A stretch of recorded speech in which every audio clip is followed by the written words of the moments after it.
La réduction progressive du rachat du kilowattheure par EDF n'est-elle pas un frein au développement de l'énergie photovoltaïque? Alors sur Alors, il y a un l'énergie, certain nombre de niches, on a appelé ça des niches fiscales qui ont été réduites dans le Grenelle 2. oui ou pas tellement dans le Grenelle 2, il y en a eu certaines.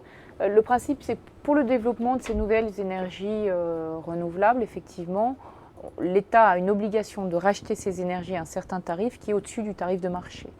Donc les énergies qui sont parmi les plus chères, ce sont, outre les éoliennes en mer, c'est aussi le solaire photovoltaïque. Pourquoi? Parce que c'est quelque chose de très nouveau, le solaire. Ça a été découvert en France, c'est extraordinaire, il y a un potentiel et je pense que c'est vraiment l'une des énergies d'avenir, mais c'est en phase de développement, donc c'est quand même beaucoup plus cher. Alors on les a réduits, pourquoi les tarifs?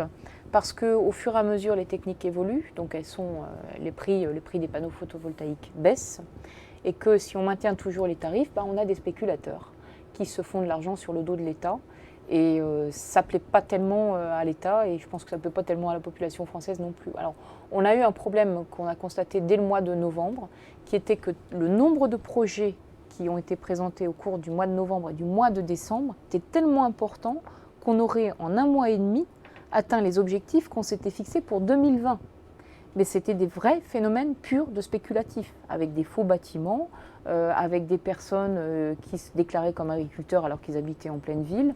Donc on a révisé les tarifs qui permettent quand même d'avoir un bon taux de rentabilité, qui permettent quand même de se développer, et on retrouve un taux de développement normal qui n'est pas un taux spéculatif.